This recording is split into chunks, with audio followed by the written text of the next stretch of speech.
당신의 마음에 안부를 묻습니다. 마음주치 노래하는 의사 김창기입니다. 이번 주 마음주치 강북 삼성병원 정신건강의학과 신영철 교수님과 함께하고 있습니다. 교수님 반갑습니다. 네, 안녕하세요. 오늘 마음주치에 도착한 사연은 바로 알코올 중독에 대한 내용입니다. 아빠와 이혼 후 연락을 끊었던 엄마를 다시 만난 것은 응급실이었습니다.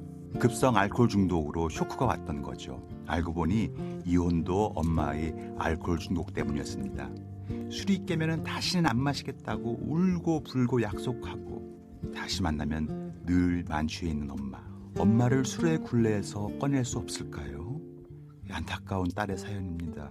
알코올 의존증의 전형적인 모습이죠. 그렇죠. 아유, 딸이 정말 마음이 짠할 것 같습니다. 참 착한 딸이네요. 그래도 그렇죠. 엄마를 도와주고 싶은 그런 엄청난 마음이 느껴집니다. 여성들의 알코올 중독이 생각보다 많습니다. 그렇죠. 예.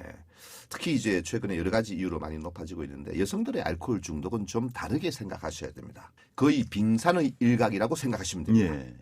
자꾸 우리 술 문제 가지고 알코올 중독이라 그러는데 여성분들의 경우는 그 속을 들여다보면 되게 정서적인 문제가 있는 경우가 더 많습니다. 우울하고 불안하고 그렇죠. 허전하고 외롭고 예. 술만 마시면 만사가 해결되잖아요. 잊어버리고 잘 수 있고. 그렇죠. 깨어나면 또 기분이 안 좋고 우울하고 슬프죠. 수치스럽죠. 예. 또 술을 마셔야 되는 거예요. 이게 반복되다 보니 예. 알코올 중독에 이르게 되는 경우가 너무 많습니다. 그 빙산 위에 드러난 술 문제보다는 그 속에 있는 정서적인 문제를 더 이해하고 같이 치료해 주는 게 급선무 같습니다. 그렇죠. 요즘 뭐 혼밥, 혼술 많이 하면서 집에서 조금 마시니까 괜찮아 보면 많이 드시더라고요. 야, 이 혼자 마시는 게 별로 좋지 않습니다. 예. 사실은 의외로 혼자 마시면 조절력을 잃는 경우가 그렇죠. 더 많을 수 있고요. 또 오래 마시잖아요. 그렇죠. 예. 대낮부터 예. 마시기 시작하는 경우도 많이 있고요. 가끔 잠이 안 온다, 예. 불안하다 이런 것 때문에 술을 마시는 분도 있습니다. 예. 술이 잠에 도움이 될까요? 큰일 납니다, 여러분. 많은 분들이 술이 막 취하면 잠 잘 자는데요. 헛소리입니다. 예. 긴장을 줄여주니까 얼른 잠에 드는 것처럼 느껴지죠. 그렇죠. 그러나 이게 깊은 서파 수면이라고 해서 잠의 질을 뚝 떨어뜨려 버립니다. 예. 한 4시간 정도 지나면 깨버리거든요. 깨버리죠. 선잠을 자게 예. 되죠. 낮에 꼬박꼬박 졸리죠. 밤에 잠이 올까요? 안 오죠. 또 마셔야죠. 그렇죠. 어제만큼 마시면 잠이 올까요? 안 오죠. 더 마셔야죠. 예. 이게 내성인 거예요. 그렇죠. 이렇게 되면 이제 중독의 지름길이 되는 것입니다. 어쩌다가 반주 한 잔 하는 것까지 제가 말리고 싶은 생각은 없습니다. 그러나 통제력을 잃는다면 좀 조심하는 게 원칙인 것 같습니다. 그렇죠. 알코올 의존증이 가져오는 성격의 변화들도 심각하죠. 어휴, 그렇죠. 알코올은 단순히 심리적인 문제를 넘어서 뇌도 변화를 일으키죠. 그렇죠. 오래 과량 마신 분들은 해마라고 해서 기억이 담당하는 부분이 떨어지는 수가 그렇죠. 있죠. 알코올성 치매 쪼그라들죠. 그렇죠. 전두엽 이게 인간을 인간답게 하는 것이잖아요. 네. 술은 인간을 흥분시킬까요? 억제시킬까요?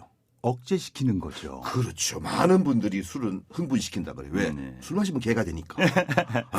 그게요. 억제시켜서 개가 되는 예. 거예요. 인간의 뇌는 뇌를. 원래 억제센터가 있는 거예요. 예. 술이 뇌에 있는 억제센터를 억제시키는 거예요. 그렇죠. 탈억제 개가 되는 것이에요. 술은 그냥 친구들하고 재밌게 예. 소셜 드링킹 하는 거예요. 예. 절대로 혼자 마시거나 많이 마시거나 통제력이 풀리는 인간 술 멀리 해야 됩니다.